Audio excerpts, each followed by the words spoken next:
Everybody, welcome to Stack Your Points. Thanks for watching and listening. And this is the Friday Q&A segment. So your questions, we answer them, sometimes up to an hour, sometimes it creates its own episode in and of itself. So if you have questions, always feel free to drop them on the YouTube channel or email us at stackyourpoints@gmail.com. But we hope you enjoy this week's Q&A session. Thanks for watching and listening. Welcome to another episode of Stack Your Points. As always, I'm Matt from the Matt Clausen YouTube channel, joined by RJ from Do You Take Cards. RJ, how are you today? I'm doing well. The Packers won over the weekend, and that's the only sport I have to care about right now because baseball's over, right? Baseball does not exist. Okay. Unless we're taking bets, in which case baseball might exist, but then Rob Manfred will remind us that baseball does not exist right now. Tariq, how are you, sir, from Tariq's Rewards? Good, pretty solid. Don't want to talk about football. Saints and my Roadrunners suck. But I got basketball, and the Spurs are off to a decent start at least. So I got that going for me. And finally back from his latest adventures and telling us lately about a travel subscription service, Lani from Call Me Lani. How are you, sir? I'm feeling good, and I'm glad to be back. I feel like I've been gone forever. I know it's only been 2 episodes, but still. Good to see you guys. Missed you guys. Missed all y'all listeners and followers and all your. I have been watching and reading the comments. RJ can attest to that. I've been commenting back when I can in my spotty Wi-Fi. Oh, and please, nobody come at me about the Bears and the Commanders game because you think I'm upset, but I'm actually, my dad's from DC, so I'm actually a Commanders fan, and it was a good game in my opinion. So thank you for that.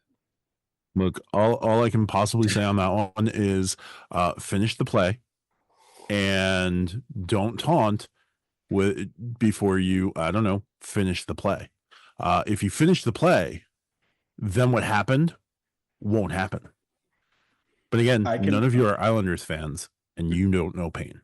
All I'm going to say is I can't wait to watch Urinating Trees this week in Sports Ball on Wednesday because Tariq Stevenson is definitely going to be locale of the week for that because it was beautiful. Yes.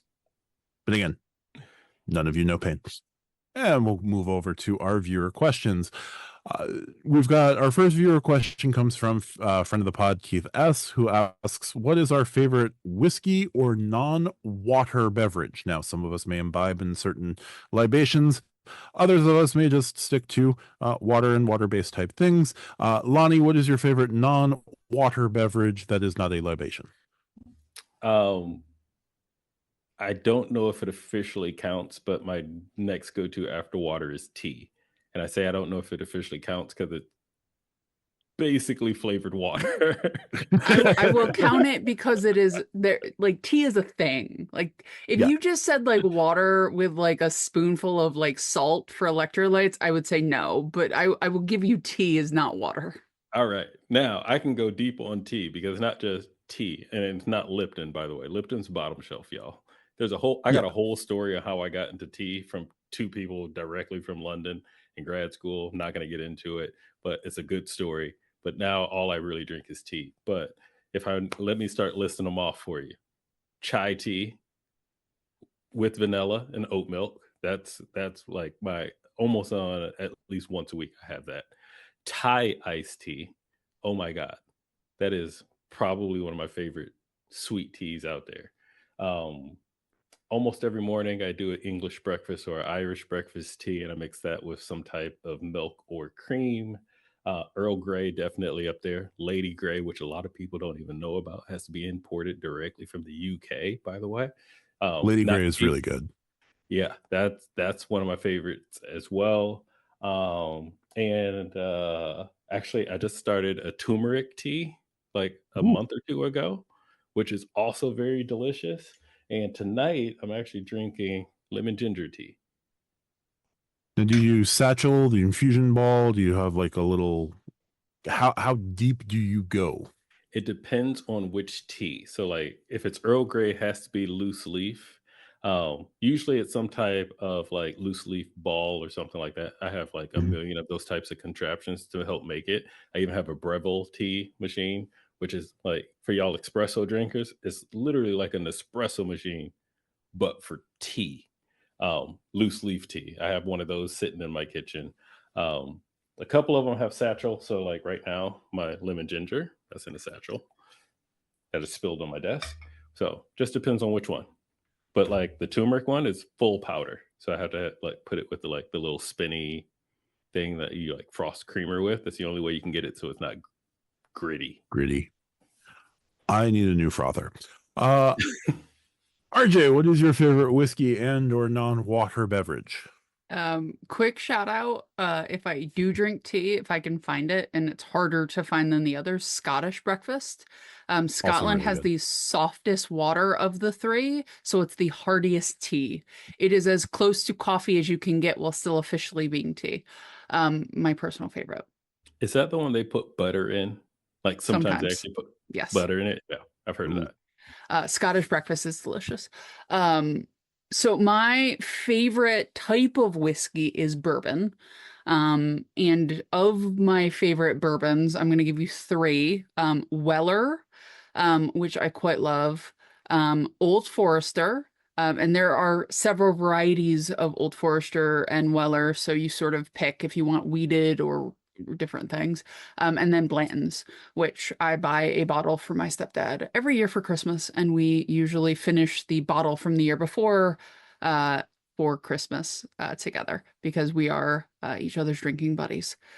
Because if I like something, he's gonna like it, and if he likes something, I probably will like it. So we buy each other bottles and then share the bottles in the liquor cabinet because it makes everything better when you're drinking with other people. So yeah, I'm a big bourbon fan. That's usually how I test out a bar is I will order a bourbon old fashioned and see the skill that goes into it because old fashions can range from meh to really good. It's sort of like pizza. The worst case scenario, you still have pizza. Also depends on what bourbon they're doing with how they're starting their old fashioned. Yes, but brandy does not belong in old fashioned. I'm sorry. I will fight anybody who says it does. No, I wasn't even going there. I was just going with like Four Roses is an okay house, whereas anyway. Tariq, do you happen to have a favorite non-water beverage or whiskey? So I'm probably gonna make RJ a little sad when I say where my whiskey experience is. I don't drink a lot of whiskey. Honestly, I don't drink a lot of liquor straight. Most of my whiskey, like it's been like one of three. It's been Crown Royal and like whatever flavor variations, Jim Beam and mostly the vanilla and Jack Daniels. And now it's mostly with like Jack and Cokes. So it's like really basic. When I come down to San Antonio, I will take you to a bar and I will here's the thing. Good whiskey, like the point of drinking good whiskey is not to get drunk. Like I'm not going to take you out and get you lit. What I'm going to do is teach you how to like taste real good bourbon. That's fine. You will be working on a sub for this because you're going to need it, but it'll be fine. Oh, we'll have some real fun. Noted. Yeah. But aside from that, so since I can't really give a favorite whiskey, non-water drinks, being a Texan, I would be remiss if I did not mention sweet tea and the 5 pounds of sugar that it needs to have in the brew. And I whenever I go to like whether it be like Whataburger or any fast food place where I pour a little bit of tea in the cup, take a sip of it to see, is this going to rot my tea? And if the answer is yes, I pour some ice and fill it up. If not, I go get maybe like a Dr. Pepper or a Big Red. God, I love Big Red. Again, love being Texan. I have those for sure. I got to give it to you. Every time I'm down there, I literally have to make orders that are like 1 part sweet tea, 3 parts unsweetened tea. I was literally at a Whataburger over the weekend and I poured the sweet tea from the sweet tea, the big metal tins that they have for sweet tea. And I took a sip and I realized it was unsweet tea. And my response was, this tastes like water. I ended up getting a Dr. Pepper instead. So that's my go-to. And if not, another honorable mention other than like Dr. Pepper Zero Sugar is I like milk teas. Those boba drinks, love a good taro tea, can't go wrong with it. But yeah, sweet tea, number one, always and forever. And I got to thank my girlfriend because she was the one that put me on, because for some reason as a kid, I didn't like it. I had to grow into it. Thank God I did that. I will say I appreciate that you're calling it sweet tea for everyone who is not a listener in the Southern United States, because in the South, it's just tea. Now, I think there's a distinction between tea that's sweet and sweet tea, even in the South. We have people that drink unsweet tea. I don't know why those people exist, especially if they grew up in the South. Maybe it's for other reasons where I understand, health reasons, completely understand. Yeah, they don't want diabetes. Yes. Yeah. But I mean, I live in a state that founded a literal just spot, HTO, which is just different teas. And it is the greatest thing I have had. It's like a chocolate factory for tea. Tariq, how old were you when you realized that some people drink tea hot?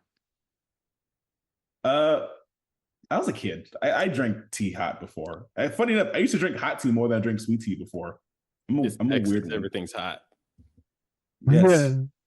Look, it's the end of October, beginning of November, and it was just like 93 degrees, and I was sweating over the weekend on Saturday at a barbecue cook-off. It's always hot in Texas, and then it just gets like barren cold for some reason. And then like we get 2 inches of snow and the entire state shuts down. There you go. So let's see, favorite whiskey or non-water beverage. My particular favorites for whiskey come from across the ocean where whiskey was developed and then perfected, depending on who you ask. They were developed either by the Irish and perfected by the Scots, or developed by the Scots and perfected by the Irish. I don't know. I like Irish whiskey. I like Scotch. My favorite Scotches will include things like Highland Park, and the older the Highland Park, the better, even though my poor wallet can only do a Highland Park 25 so many times. The Oban is an amazing whiskey from Scotland. I also will, when I want to just drink smoke, I will pour out some Lagavulin. That is probably what I'll be drinking next week for reasons that I don't need to get into here, but I do have a number of days of work coming up, a number of days off from work coming up, and a national event that will lead me to drink. So Lagavulin will likely be on the menu. Then when I cross over the Irish Sea, the big one is always Jameson. Jameson's always a nice, solid, easy starter whiskey. Same with Powers or Michael Collins. All really good whiskeys. I do enjoy the Irish and the Scottish flavors of whiskey first. Here in the US, I don't turn away from Four Roses or anything like that. That's really good. Just starter. And then in the Hudson Valley, there's Tuttletown and the Hudson Valley whiskeys. Those are really nice. They're really small bottles, which is annoying, and they're really expensive for what you get, but they are tasty. So shout out to the Hudson Valley and shout out to Tuttletown Spirits. Also pretty good one. Non-water beverage. I am part coffee. So if Trade ever wants to get around to sponsoring us, please send me that fresh roasted coffee immediately. Yeah, so good question all around, guys. We'll move on to our next question. Our next question is more credit card focus and more credit card philosophy, and let's get into it. This coming from Anthony B, who asks, if you had $20,000 per month of non-category spend, would you use a 2X or 2% catch-all card, or would you use a co-branded hotel or airline card to get extras like status and or free night and upgrade certificates? In the pre-show, Lani was excited about this one. So Lani, let's get your answer to this one first. I was excited about this one because it's a great question and also asinine at the same time. So I am all for it. I've actually shortened down my answer just a little bit, but I'm going to break it down into 3 different parts. So the first part is, um, if you were spending 20K a month, you're in a different financial bracket and you should not care about points, and you probably don't. These are the people that have a platinum card and spend it for absolutely everything because either you don't know or you got a whole bunch of money and you just don't care. That's the first thing. Now, I'm going to take that answer out of the way and go back to if it was actually 20K a month and I know exactly the amount of information that I have today. I am going to smash and grab subs every single month. I'm going to go key adventures and get every single card I can. I don't care what the card is. I'm just going to get sub after sub after sub after sub because I know that I can. Period. That's like, sorry, my dog's trying to get out, but I'll let him out in a second. But I don't know if y'all can hear that. Anyway, I want to get as many subs as I absolutely can. That's probably going to be like 2 subs a month, guaranteed. Just keep hitting card after card after card if you can, as long as you keep getting approved. But let's just pretend like in the world that we live in, it's 20K for 1 month. Like, April is coming. You got your taxes. You had a good stock portfolio. You're going to spend 20 on taxes, regular life spend. Maybe you got a trip coming up. Let's just call it 1 month. I would actually answer that question and break it down like this. Whatever points currency you need at that moment is the card that I would use. So it wouldn't necessarily be a co-branded card or a 2X card or 2% back card. If I was low on Chase points, I would go for Chase points. If I was low on MX points, I would just go and try to use whatever card that earn MXMR points to get MR points. For me, as of right now, that precise scenario my personal strategy, IHG is the lowest amount of points that I have. I think I'm around 160 right now after this most recent trip because I stayed at Intercontinental in the Holiday and before and after the cruise. So I would actually use my IHG card to help get that up to the same physical number. I know it's not the same physical value, but the same physical number as my other currencies where I don't have to worry about the booking, where I can just team take the trip. Like, oh, I got 400, 500,000 IHG points. I don't care about cent per point value as much anymore. As you guys know, we've talked about this before. I want my experience. I want to stay at Intercontinental. I know I got the points to cover it. I want to fly in the front of the bus. I got enough Chase points. I got enough United miles, whatever it is. I'll just book it. So that's the way I would approach this particular answer in my third scenario if I knew I only had that 1 month where I'm going to have a very large amount of spend. Definitely checks out. Tariq, how would you approach 20K a month in non-category spend? So the rational thought initially for me was just like throw it on whatever my catch-all card for, I guess for me to be Chase. Yes, I would put like 20,000 a month on an Ink Unlimited or Freedom Unlimited just so I can just say screw it. But then I really started to think about it. And at that point, having that much spend, it's like $240,000 a year, which, like as Lani said, you're in a completely different tax bracket than any of us that are here right now. That's 240,000 of ancillary spend. That's not how much money you make. That's just how much right. So with that being said, I started to think, and I was looking at obviously my partners we've all said we've done this for almost 3 months now, so everybody knows. So I was torn between Hyatt and United on this, and I initially chose Hyatt for this reason, but I was going to go with United first. So this would be if I had the United Club Infinite card. I would be able to max out the PQPs just on that spend and be able to get United Gold status. just on PQP, just on spend on the card, which cool. I think the biggest thing I'd be able to use, since I'd already have the infinite, would be like the guaranteed economy plus seats, because I think everything else you get and the group one boarding. Those would be the two features that I'd probably use the most, just looking at it, because I already get the 2 free check bags. I don't know if I'll be doing 4 check bags, if I can even stack that with the card. So either way, I get the 2 free check bags that I get with the club card. So yeah, economy plus is great. I can be able to stretch out my legs more, and then, group one boarding, we don't have to worry with anybody. And then hopefully they can do with those line cutters or whatever American Airlines calls them. Gate lice, I think is what it was. But then I looked at Hyatt, because I have the business card, but then I was looking at the personal card just to even dabble even more. And this is the hypothetical that I have the adequate credit limit for these cards, by the way. And I could go crazy with World of Hyatt putting $20,000 a month on a personal World of Hyatt card. So already in the first month, I'm already getting that free night certificate that it comes with when you spend $15,000 a year on the card. Boom, 1 month, already got that one. Some category 1 through 4, big whoop.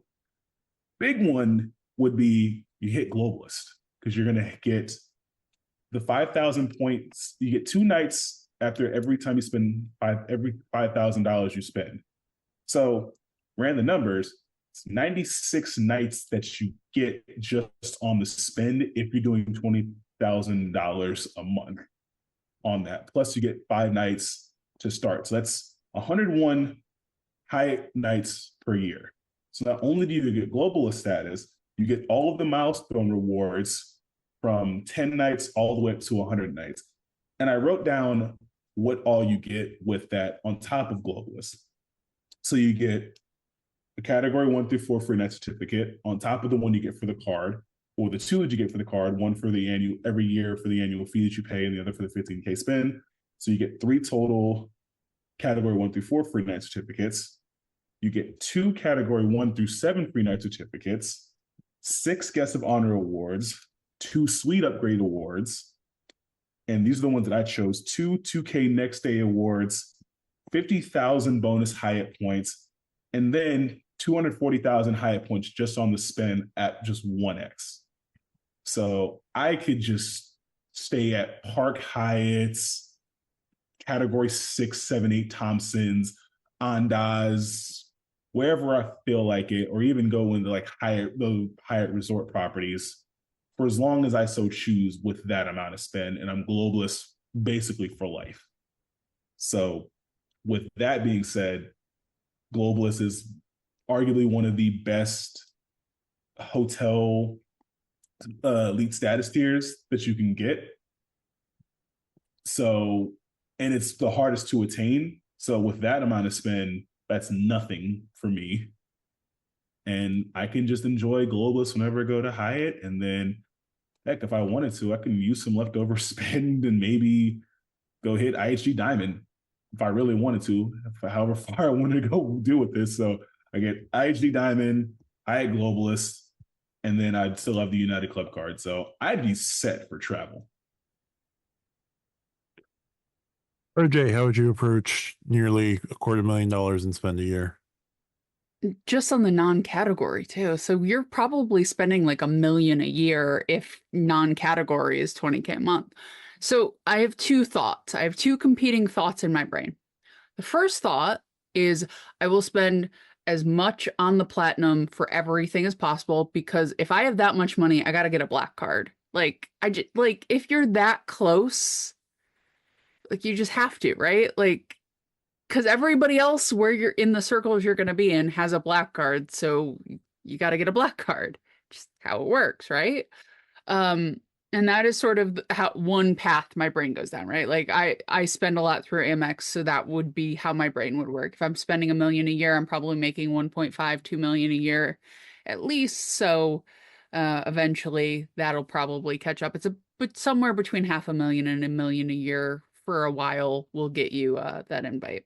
The other part of my brain says, get the Delta Reserve, get the Hilton card, get the Marriott card, go that route, and then I will never have to worry about hotels and airlines again, right? Like Delta, I can max out things. Hilton and Marriott, same thing. So that's sort of my brain goes in those two competing paths. Knowing who I am as a person, I'd probably honestly just try to get the black card just to, it feels like it is not a higher level card, right? Like it is exactly the same as the platinum, but there is something, and this is a very nouveau riche thing. I get it. Like I would be new money at this point, but there is something about earning those achievements of status when you come from a lower income going up, that if you're coming from a higher income or have lived in a higher income for a long time, you see them as whatever, but there are certain things that are nice to achieve. And, coming from the upstates of New York, like I'm not a New York City person, right? Like I still go ooh and ah at the nicest things. So for me, getting a black card would mean something. So that's probably the direction I would personally go.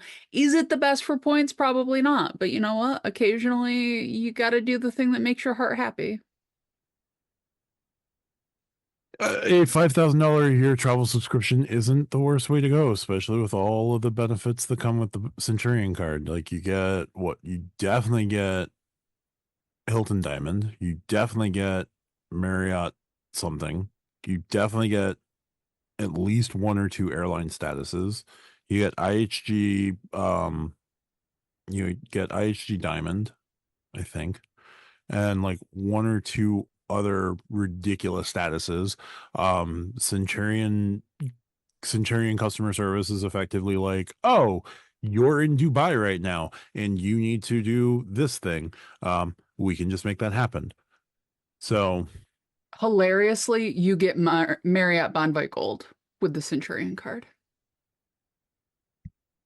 Burn Bonvoy to the ground.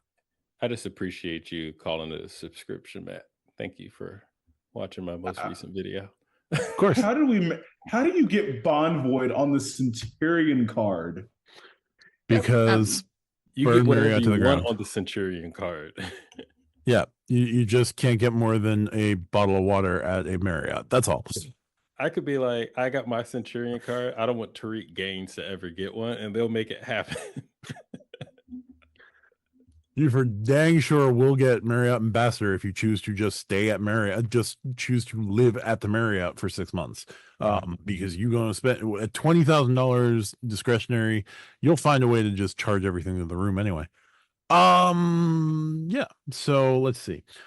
20K a month, non-category spend. I'm sure I could say, oh, well, I'll go grab a Hilton card and go deep and get, with a Hilton Surpass, hold a Hilton Surpass, and then, jump up to my Hilton Aspire, and on my Surpass the first month, get myself a free night certificate. The second month, get myself another free night certificate. The third month, I've locked in Hilton Diamond on that card, even though I hold Hilton Diamond with the Aspire card, and then take the Aspire card and spend on that and get a fourth free night certificate on top of the free night certificate that I could tell you that.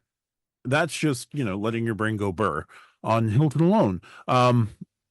Me, 20K a month, again, at 20K a month, that number is just so astronomical that you can just do whatever you want, because you can do a 2% catch-all card and just buy the points in any program that you want to do. Like, you don't even have to stay at the big hotels anymore. Now, like, the Four Seasons doesn't have a loyalty program. You can just live at the Four Seasons with 20K a month and spend. Like, you don't even have to worry about the plebes at the Hyatt. You don't have to worry about the plebes staying at the JW, the people at the Conrad. Who cares? I am staying at the Penthouse in the Four Seasons. Four Seasons does have residences, by the way, so this is a legit argument that Matt's making. Yeah, I mean, at 20K a month, like, hotel loyalty, who cares? Same thing with airlines. 20K. If I have 20K a month in non-discretionary spending, I am booking private jets because my time is that valuable. Like, I am owning a minority stake in JSX at that point. Which is why I started off my answer with, like, you're not worried about points. If Yeah, you're exactly. you are not in this game. You're just buying. You're just buying for the sake of buying. It's like Jeff Bezos asking, "Can I borrow $5?" It's never gonna happen. Like, Yeah. he doesn't look at price tags, and neither would you in this scenario. But it does make me ask Anthony if he's the one that won the Powerball last week, and if so, can I have 20K a month? It's a very niche question. Anthony, if that was you, could I just, have just 15 total? I don't need 20K a month. I don't need a retainer. Just like a 15K, and I'll be good. Never mind. I'd have to fill out a 1099 on it. But yeah. So, Anthony, we love the question. We appreciate your viewership. It's just that level of spend is just so astronomical. It's like, yeah, you could go and play the hotel game and win the hotel game in every hotel system, but why? Yeah, at that point, you're not actually playing the game anymore. So Matt is not entirely correct. 14 nights at the DC Four Seasons is $15,403.96. So you could not stay a full month at least the DC Intercontinental for $20,000 a month. And that's a basic room. That is not like the penthouse. So sorry, Matt. I had to fact check you in real time. To be fair to that, this is $20,000 a month in non-discretionary spend. I have no idea what my travel budget is here. Oh, no, I'm just saying you said $20,000 would cover the Intercontinental. So I had to fact check that particular part. Oh, no, if you have $20,000 in non-discretionary, you can afford this hotel. I'm just saying. You probably own this hotel. $20,000 in non-discretionary spend. The hotel is trying to afford you. I'm trying to figure out how I can get to $20,000 in non-discretionary spend. That's the question. That's the Powerball. That is literally that to me. That is like pinnacle definition of like FU money. That is so much Pappy Van Winkle. That is so much Elijah Craig. Like top end Elijah Craig. Anyway, let's move on from that one. We're going to move over to this question from friend of the show, Kid Cat, who asks, Hilton, Hyatt, Marriott, and IHG get so much attention in the community. Can each of you make a use case for why one of the tier 2 hotel brands are best and could possibly serve as a primary choice or the best secondary option? Examples for a single or couple, family of 4, and business traveler. KitKat's listed the following options: Best Western, which I assigned to Tariq; Choice, which I assigned to RJ; Wyndham, which I assigned to Lani; and Sonesta, which I assigned to myself. I'm going to take the first crack at this and just go with Sonesta. Sonesta has a number of properties that is relatively equal to Hyatt. The problem is Sonesta does not have any transfer partners on the credit card side, so you cannot move credit card points to Sonesta. It does have a co-branded credit card from Bank of America, which I've recently discovered. That card is not particularly helpful for anything, but Sonesta can be good for business travelers in terms of they now own Red Lion Hotels, so everything that was under Red Lion looks relatively comfortable. You're going to find Sonestas in most of the major cities that you'd be traveling to. When we were in New Orleans, I found the Royal Sonesta in New Orleans right on Bourbon Street. Probably is the loudest Sonesta in the world, but you do have that availability. It's right there, right in the heart of Bourbon Street, so that's cool. I can make a use case for a business traveler just as a program that is not necessarily super expensive, but once you learn the points, you can probably make out with them pretty well, and you can hit their top status with only 40 nights or 40,000 points, and points and nights can be used for status. It's not the greatest. It's not going to be like the most lucrative. It's not going to give you a whole bunch of things as a business traveler. All you're looking for is good bed, is decent bed, floor clean walls, and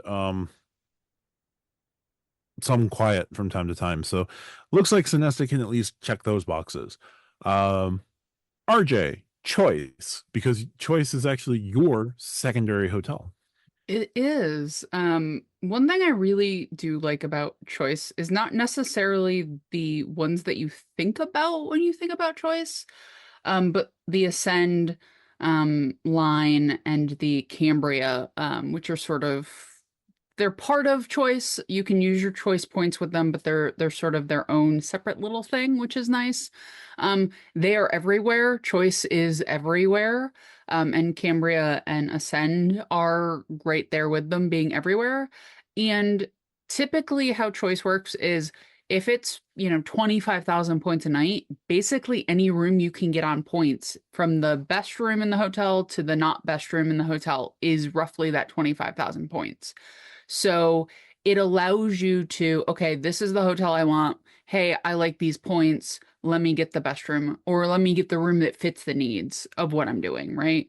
So that is very helpful versus it being like Hilton, where it's like, oh, it's $50,000 a night or 50,000 points a night, unless you want a room that's not a standard room, and then it's 179,000 points a night.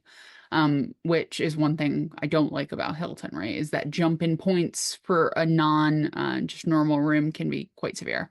But they're everywhere. They really, if you're road tripping, if you've got kids and need a couple of rooms, they're a really great option. I think they should be in everybody's sort of bucket to begin with, just because they are everywhere. The Cambria, even the Radisson reds and blues, they really need to stop with the color themes for the Radissons, but they have some really good properties. They have the Park Plaza as well, as one of their brands. So I think it's a good brand. I think it's solid.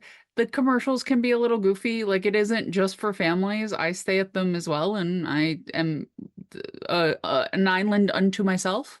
But yeah, I think that they're looked at more for like the sleep inside, but if you look at the other side, they're quite good. Thank you so much, RJ, for that on Choice. Now, Tariq, what can you tell me about Best Western? This is actually the one that I wanted to choose, but I decided to give myself a bit of a challenge, and Sonesta is annoying. So what can you tell us about Best Western? So Best Western was honestly a bit of a challenge for myself, just kind of learning about their program. And I think the one thing that makes it a little bit more difficult per se is the fact that Best Western does not have a direct bank transfer partner. So Choice, you can transfer with Citi and Wells Fargo. Obviously, we talked about the big four enough. So that was like, okay, cool. If you're going to go with Best Western, hey, I would even say like that's more than likely going to be like a primary, just because it's a little bit difficult if you're going to try to go with the program with points. Now, points, you're looking at like redemptions, you're looking at, I think it's like 0.5% per point. So kind of your average with all the other ones. But the thing about Best Western is you're gonna have like those standard, like your Best Western Plus. Those are your comfy family hotel rooms. You're gonna get the breakfast, and it's gonna be great for that. And I mean, how many times have you been on a road trip and you've seen a Best Western on the side of the road? It's almost as often as like a Sleep In, Comfort Inn, Holiday Inn, you name it. So you're going to have that comfort level and that just availability within itself. The one cool thing that I did see, since Best Western doesn't have any point transfer partners, at least directly through a bank, they have a really good card in relation to that. So one, their high annual fee premier card, it's an $89 annual fee. So it's a little bit cheaper than $95.99, even if it's only a little bit less. Hey, money is money to save. Not gonna shame that. You get 10x on Best Western purchases on top of the status that you'll get, which I think you get their platinum status, which is surprisingly their mid-tier, because they have diamond I think it's diamond preferred. So they have this is a good amount. It's like blue, member, silver, or gold, platinum, diamond preferred. So, but you get the 10x on West Western purchases, you get 4x on gas and groceries, and then 2x everywhere else. So it can be like a good everywhere, just your everyday card, just one card for everything. And then you also get a annual free night cert, and then you can get another one if you spend 10K in a year, which is lower than your, Hyatt or Hilton Surpass. So, and with that, it's Best Western still has a good amount of property size and length. I think there's it's like somewhere like 47 to 5,000 properties. I think it's like the 12th largest in the world. So you're going to get a good amount of availability with properties. And there's a pretty good range. Obviously, you're going to have like your economies, like your Best Westerns, Best and Sure Stays, but it goes up to even like your Premier Plus, Signature Collection, and even their luxuries like World Hotels, like World Hotels Luxury, World Hotels Elite. Best Western needs better naming, I will say, for their program, for their hotels. But taking it internationally, you can get some good value from there. So it is definitely one of those, I don't want to deal with trying to learn the transfer partner game. I am comfortable. I grew up with Best Western, and they have a really good program. So with that, it'd be your one hotel setup, because you can go from your road trip side of the highway stays to even upscale luxury if you're going to take it all the way. And there's the Christopher Hotel in New Orleans is a Best Western that when I realized it was a Best Western, I was like, oh, I should look into that for the next time I go to New Orleans, just to do something a little off the beaten path, and outside of the big four. So thanks so much for that, Tariq. I think it's a good family option. They are a little bit more forgiving, if I remember correctly, with like putting a good number of people in one room, because it's my mother-in-law's program of choice. So there you go. Lani, Wyndham, what would be the case for Wyndham if there's a case to be made? I do believe there's a case to be made, but I'm going to take a slightly different approach and move away from points and lean in on quality and location. So, as someone born and bred in the Midwest, there's a lot of Wyndham around there. And I say that because Wyndham is not just Wyndham. It is a overall mothership company that has Days Inn, Super 8, La Quinta, who else Howard is in there? Johnson, The Motel Hojo. 6. Yep. Yeah. If you live anywhere near the Mason-Dixon line, you know the Hojo. Ramada, I think, is under Wyndham as well. And I'm not gonna lie, they're decent rooms, but they're not high-end luxury rooms. Now, don't get it twisted. Wyndham is upscale. They do have luxury hotel properties in luxury areas, metro areas, even Wyndham Grand. But like Days Inn is not gonna be Days Inn is basically camping to me. It's literally the closest thing that I'll ever do to sleeping under the stars. So I say all that because, like I said, coming from the Midwest, now RJ and Tariq both mentioned road trips. And if you've ever taken a road trip, you've seen a Super 8, you know, you've seen a Days Inn. And like I said, it might not be super expensive. And I'm not going to take anything away from those that want to stay at Wyndham's or if that's their preferred thing. But they also have a credit card program. I'm not going to say it's a good one. I'm not going to say it's a great one. I'm not going to say it's a bad one. But if you're going to spend money on a Wyndham card, you could also just go get a Hyatt card or an IHG card, you know. But it goes back to the location thing. Maybe the location aspect does not fit within your lifestyle or your geographical location. But quality wise, it's a roof. It has hot water. You have cable TV.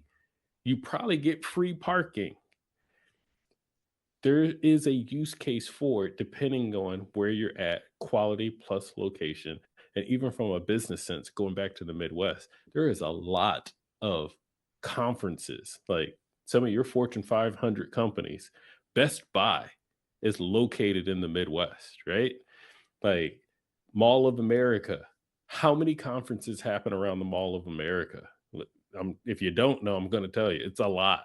And you'll see a bunch of those Wyndham properties. So you'll probably see the most luxurious Days Inn you've ever seen outside of the Mall of America. I'm just being honest. Bloomington, Minnesota, I think it is. Yep. Right outside Minneapolis. Go check it out if you're ever in the area. It's actually a really good Days Inn because of that. And then also don't forget sports arenas. I don't care where you're at. If you're next to a football arena, there is a Wyndham property within walking distance to that football arena. I don't care which football arena it is in the lower 48 states. There is a Wyndham property within walking distance to it. So there is definitely a use case for it. So don't write it off. Don't just like, oh, it's cheap. It's not IHG. It's not Intercontinental. It's not Four Seasons. No, it's still a hotel. And it depending on the area, it's probably still safe. Can't speak for all of them, but I can't speak for all of them with any hotel. Not all of them are safe. You know what I'm talking about. So that's why I say I'm not going to take the points route. Let's talk about the quality and the boxes that it can check for whatever needs that you have. So like I said, road trips, business, it does. It checks a lot of boxes. Price, it could also check that box for you too. If you do want to get a little bit closer to sleeping under the stars than Days Inn, I'm not saying, you do or don't, but it does also include Vacasa as a booking option. So you do have those cottages. I would literally take a sleeping bag to a Days Inn. Like it is literally camping. That is roughing it in my book. That's fair. I do love me a good La Quinta though. All right. Well, thanks so much, Lani, on that one. So we're going to move to our last question, which is from Spaethco, our resident actuary, if he were actually an actuary. No, he does far better work than actuary. No. Anyway, Spaethco asks, imagine that overnight, every card available to us becomes a 1% cashback card. So the only thing differentiating cards are the other features that already exist. Credits, statuses, lounge access, free night certificates, companion certificates, customer service, and annual fees still remain the same. So the Chase Sapphire Reserve is a $550 annual fee, 1% catch-all with access to their lounges, etc. The American Express Platinum is American Express customer service, 1% cash back on everything. Nothing changed with the American Express Platinum then. I was just going to say, the American Express Platinum is just the American Express Platinum. There are flights. Oh, come on. For the 5 people that are paying for a flight on the Platinum card? I pay for all of my flights on my Platinum card. That's why I have a Platinum card. I nicely went into this in my upcoming video this week, RJ. I'm sorry, but nothing changed on the Platinum card. Okay, maybe bringing out the big gun of the Platinum card was a bad idea. The Capital One Venture X is a one-time point earning card. There we go. Everything we have is one times point earning card. When everything earns the same, what cards in your quiver are still worth keeping and why? So, Tariq, what cards of yours are worth keeping when everything earns 1x 1%? Man, so a lot of the cards that I have aren't probably going to be worth crap because a lot They've of been my taken cards out to the woods and shot, probably. Yeah, pretty much. They've been all yellered. A lot of my cards are like burner cards. As a matter of fact, I think I only have like 2 right now, and that would be. And I hate to say it because I've already said it like 25 different times on these episodes, but my Hyatt business card, because I at least get like the $2 $50 credits. I get Discoverist, and it's pretty much I'm using it as a 1x card as it is. I don't even know if I'm really getting like the 2x in the other categories. Sure, I'd lose out on the 9x on Hyatt, but I still get 5x because I'm still booking stuff to the room. Other than that, it would be my IHG business card because that's the only card that actually has value where if I didn't earn anything points-wise, I could still get good use out of it because of the platinum status that was mentioned in our Back to Basics, on top of the annual free night certificate. So that's pretty much it. And it kind of sucks because a lot of my cards, like I just mentioned, are all earner cards where I'm getting like 3-4x on something.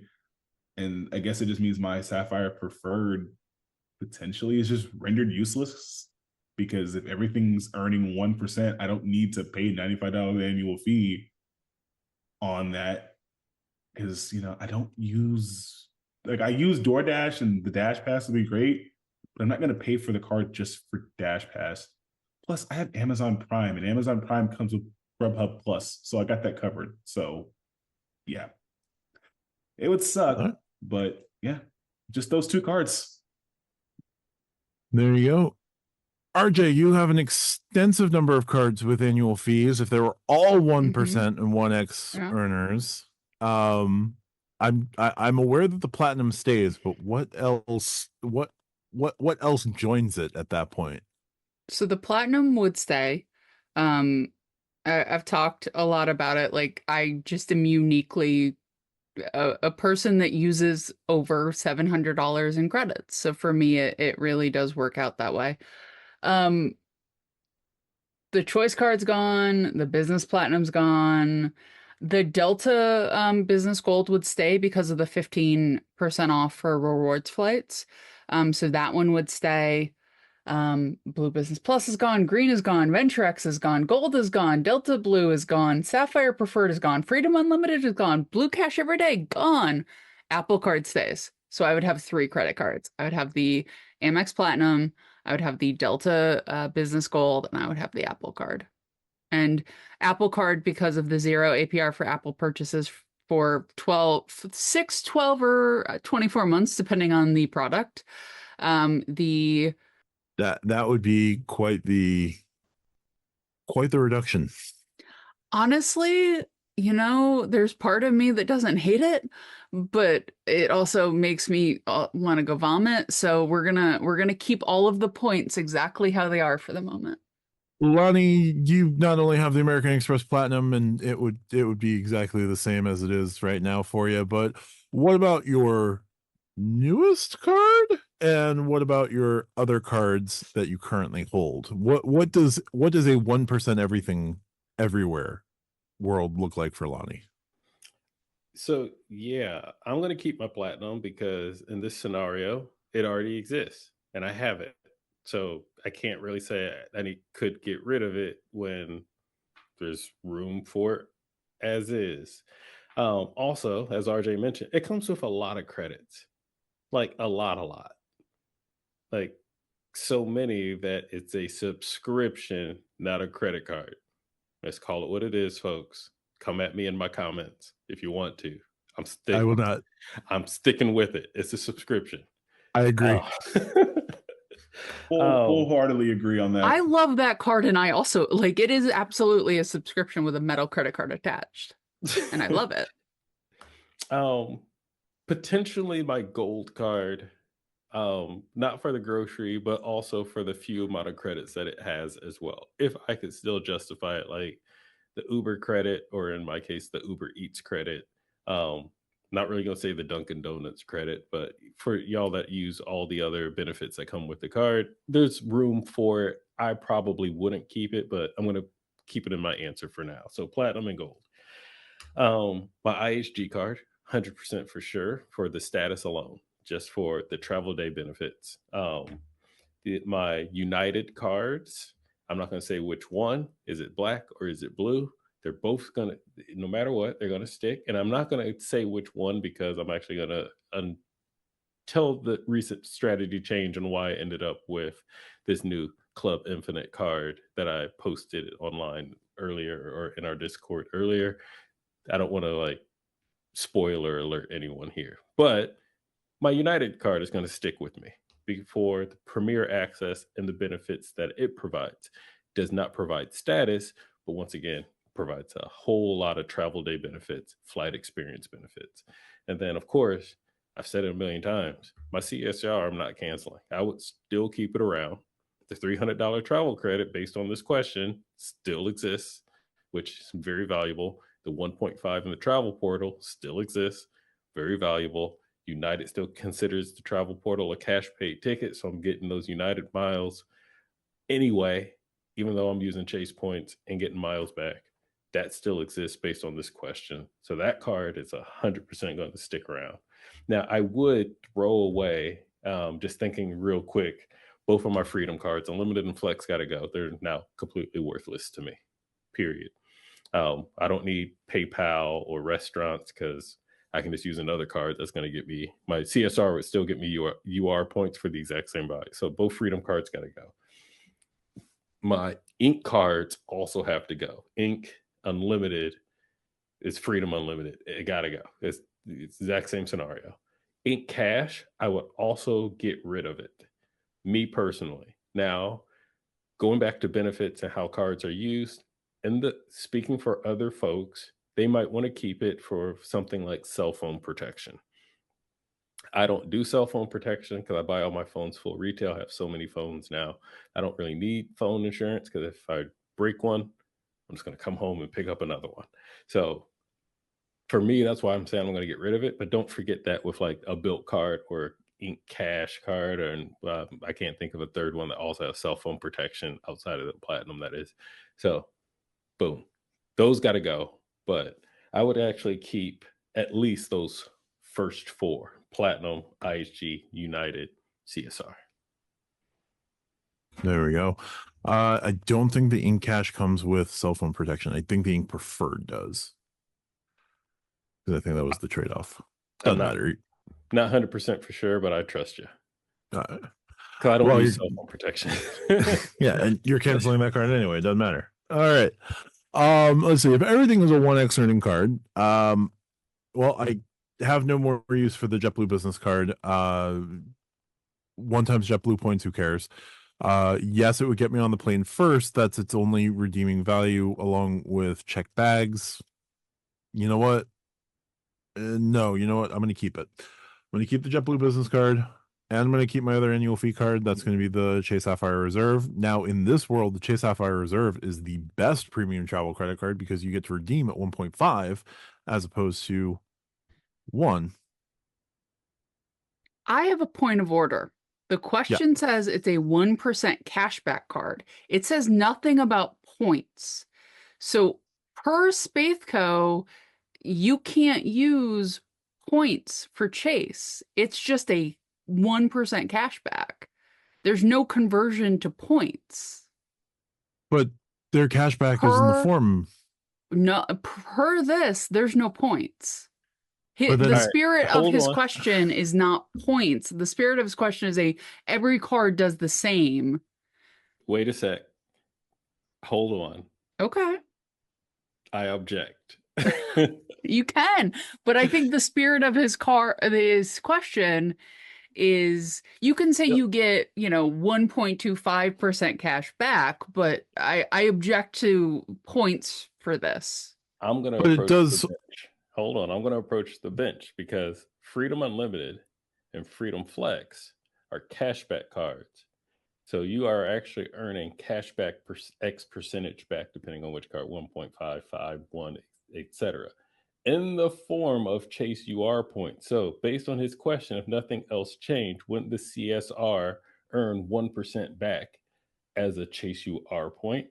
I would say no, based on how his question is formatted, because he says the only thing that differentiates the cards are the features, not points. So if there's no points, I could see you saying in the portal you get 1.5% cash back, but I don't think you can actually use points based on his question, because his question is getting to the heart of all of the features, or all of the earnings are the same. It's just features. Then a feature of the American Express Platinum card is the ability to transfer out to American Express transfer partners. Does this say that transfer partners go away? In my mind, the transfer partners are not a thing. Like, points are just gone off the board. That's how I read his question. What Scandinavian hellscape are you creating for us, Spathco? Well, I will also then add, I'm going to play both sides because I already given my answer as if the points thing still exists. So I'm going to actually play with RJ and answer, double dip on my answer as if points do not exist. And regarding Amex Platinum, doesn't really matter. Still doesn't matter because it's a flipping subscription that I'm only there for the credits and the perks and all the stuff that it gets. So that part doesn't change at all. But then the CSR would, because now I'm not getting UR points, which means I won't have let's say I started, hit the factory reset button, started at 0. I wouldn't have points to put into the Chase Travel portal. But I still got all the other credits, the $300 credit, et cetera, et cetera, et cetera. Uber, DoorDash, whatever you want to call it. I would get now, technically, would I get 10% cash back on my Lyft rides? So I'm still keeping that card. Because the Lyft is a promotion, RJ. Right. I'm not objecting to Okay. Lyft. Okay. We're good. We're good. Good. So Lyft is still 10 based on this because that's just a Yes. promotion. We're good. So yeah, that'll be the only real change that I had there. So I'll play both sides. I'll answer both questions. Fine. I'll redeem for 1.5% cash back in the Chase Travel portal. Either way, I'm getting more in the redemption. I'm buying $1.50 for $1. I'm still gonna keep that, and it'll still knock the pants off of the Venture X, and it's a better card than a subscription with a ton of credits.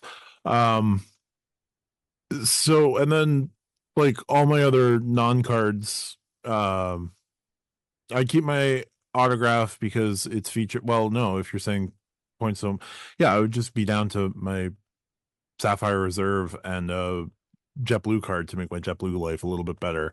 In this case, Hilton Silver status isn't worth keeping a card for, even if it's no annual fee. I'd probably just upgrade that card just to get more perks and benefits from Hilton in that case, like make it a Surpass or make it an Aspire. Pay $550, but I've got Hilton Diamond, which makes my life that much better at a Hilton. So yeah, I would be down to 3 or 4 cards. Oh, and I keep the Apple card because I want the 0% interest. So then the only other cards I'd be opening would be $0 intro 0% intro APRs, just to fund big purchases along the way. Because if it's all cash back, I'm just going to take that and buy points at half a cent per point within whatever ecosystem.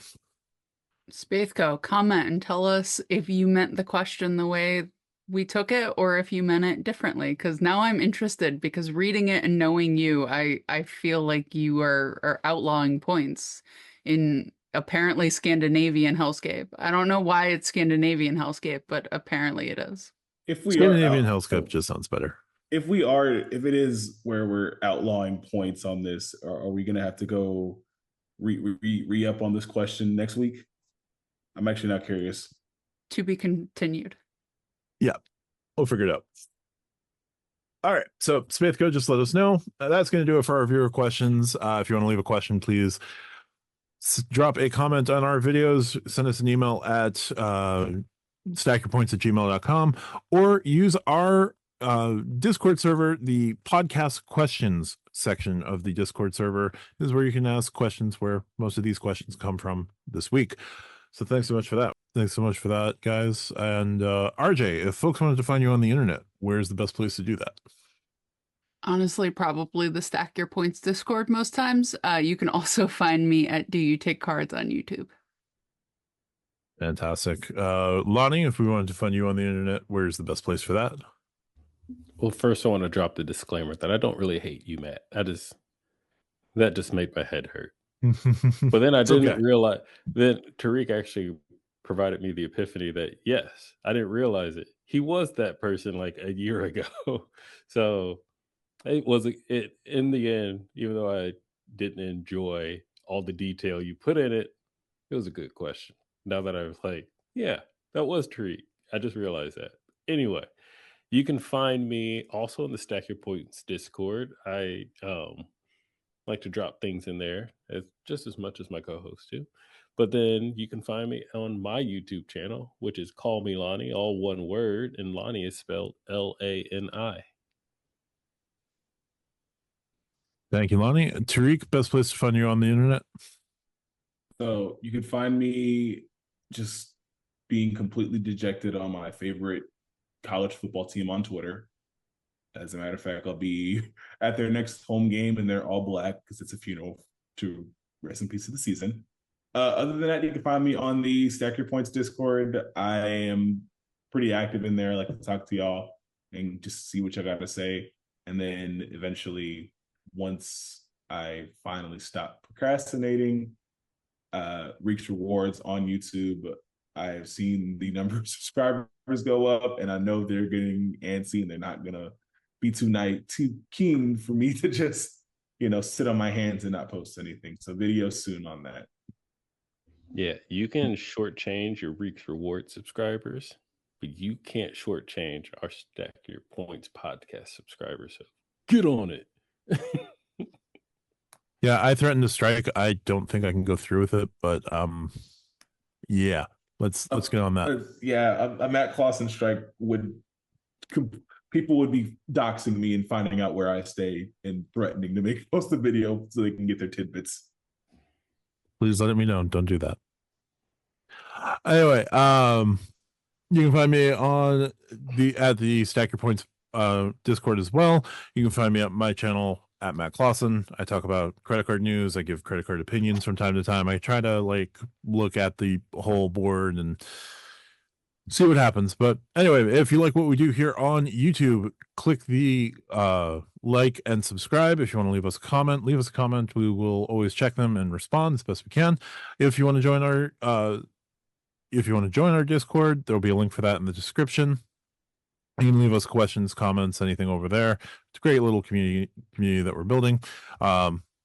If you are listening to this on Saturday, the very long show, appreciate you. Drop us a 5-star on the podcatcher of your choice, wherever that may be. And thank you so much for this week. We will see you again soon.